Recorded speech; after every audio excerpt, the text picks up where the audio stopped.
So here's an interesting tidbit about me. This happened before 2012. I'd say it was probably around, oh God, 2009, 2010.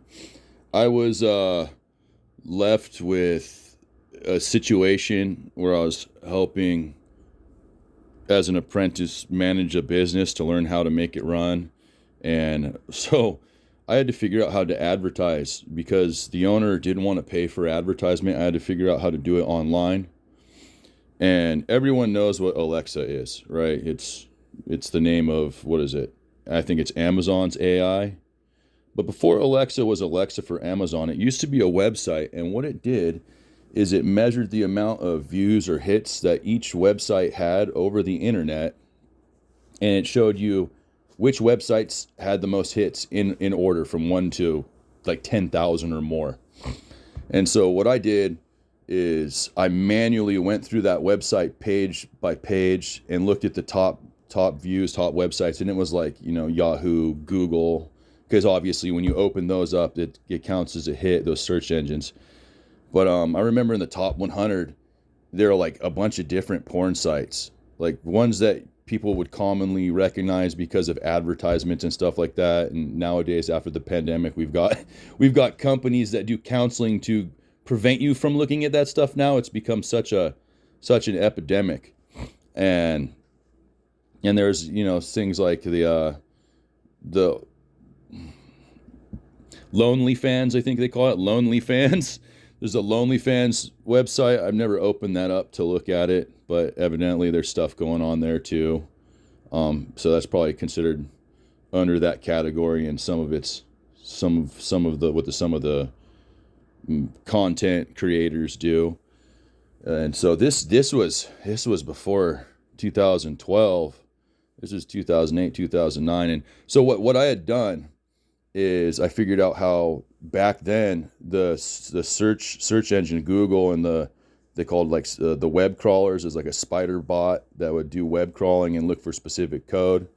What I did is I figured out what was needed to be written, and it was like a copy paste thing. You'd get these blocks of code, and then you would type in the particular words you would want in the spaces of the code to get the spider bots to pay attention to your script that you wrote, as far as your advertisement description or wherever you would put it.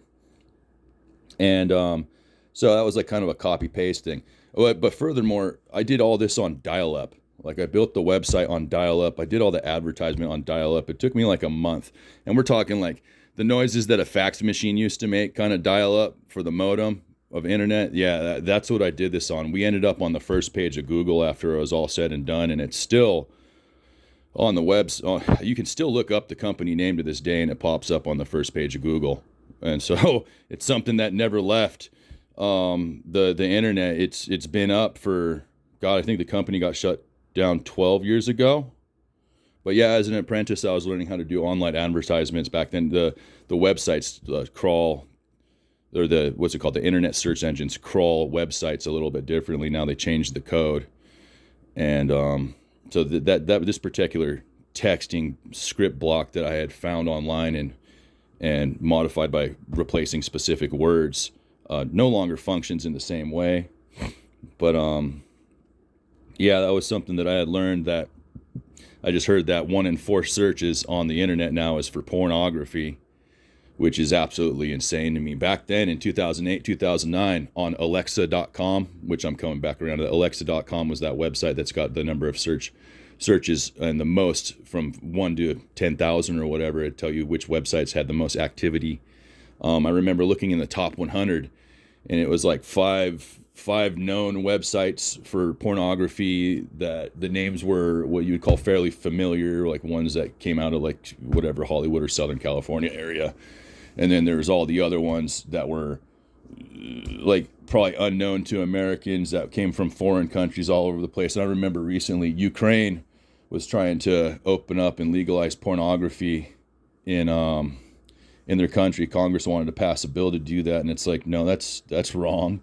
They wanted to fund their war through pornography and open up a porno industry there. And you think about, they had kind of like Girls with Daisy Dukes, pretty country girls in forests of sunflowers and beautiful forests there, and it's farmland, and They fucking make the whole entire country, people have to run away and hide in pockets just to keep their culture intact. And then they went and blew up all the farmland and destroyed the fucking forest to where it looks like a scene from the movie The Road or Children of Men.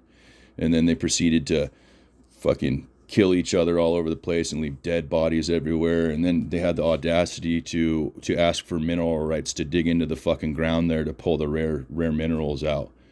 You know, these leaders of this world are pretty much the worst of the worst when it comes to demonic influence. You're talking about fully possessed individuals that have no remorse and no scruples about the shit that they do to other people and how they treat this planet. And most of them, that's why the presidency, you're supposed to be 35 years or older in the United States to become a president. There should be a limit on age when it comes to how old you are too, because they don't give a fuck. They get so old, they're like, I'm going to be gone in a couple years. I don't care what I do here. And they already know they're going to hell, right? So they don't even give a fuck at that point. So there really should be a limit to the age of a person that's president as well. Not only because of things we've seen like Ice Cream Biden, quote unquote, being senile, which is just plausible deniability for the bullshit that he's done. But at the same time, we want people that are going to be president who will behave and act well and act in accordance to what's best interest for the entire population of a country. That's just a thought. But yeah, back to that, what I was saying, Alexa.com was an interesting thing for me to look at because I just heard a statistic saying that 25% of all the views or all the searches on the internet is for pornography, and that's ridiculous. That is absolutely, that means 1 in 4 people out there is just like numbing their brain and not learning anything, which is like fucking sad to me. Yeah, so I went to Alexa.com and I figured out how to, build the website. And I took, since it was a white background website, on every page, on the bottom of the page, I put these script blocks in white letters. So you couldn't see it as a customer, but the spider bots would crawl over the engine, over the website. The spider bot engines would crawl over the website and they would find the text. So it was invisible to the human eye, but the spider bots could catch it. And that made it so it ended up on the first page of Google. And we were only advertising with about $60 a month, I think, by the time I was done. And the owner of the company still said that was too much, which was ridiculous because it put us on the first page of Google.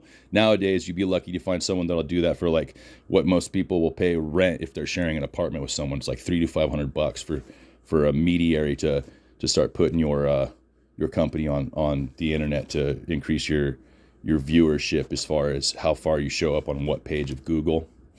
But yeah, it took me about 8 hours a day for close to a month, 5 days a week. Sometimes I work weekends when I was doing that, but I was just spamming advertisements everywhere. And the more ads you put online in different areas, the more your website gets seen.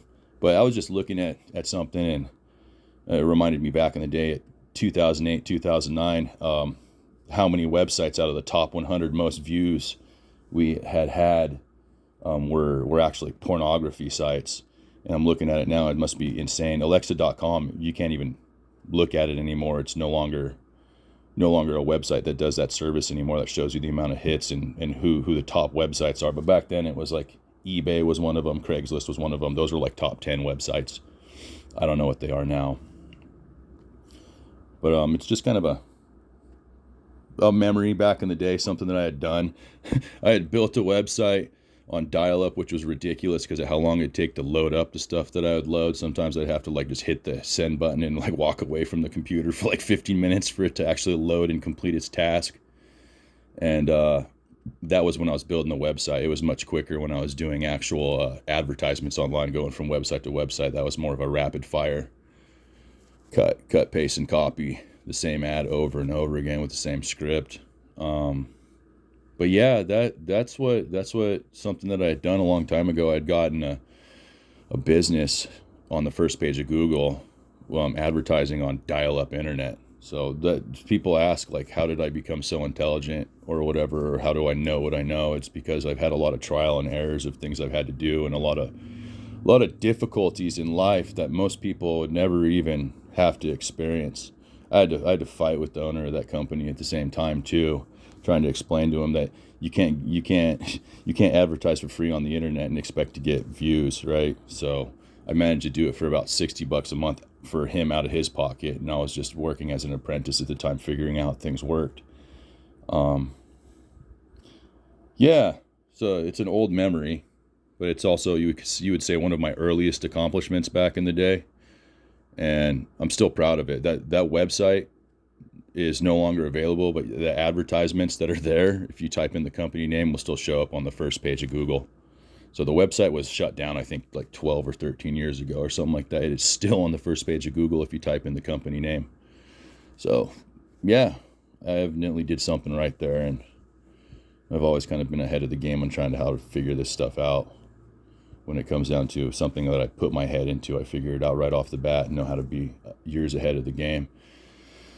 And nowadays it's hard because of technology. You know, I used to be like more like 10 years ahead of the game, and now I'm more like 2 to 5, seeing what's coming. And well, I'm not going to explain more than that, but as technology increases its capacity and its ability to improve over a shorter and shorter period of time, it's going to get to a point where no one's going to be able to anticipate the future. No one's going to be able to prevent the issues that occur from going so fast you're passing more than you can catch up to, which is an interesting quote. Anyways, that's people asking, wonder what I've experienced and what I've gone through, and that's just a little tidbit of something I had to endure as far as an apprenticeship of understanding many different things along the way. Anyways, I hope this kind of helps you out and makes you kind of think about things in your own life and figure out what you want to do as well, and enjoy your day.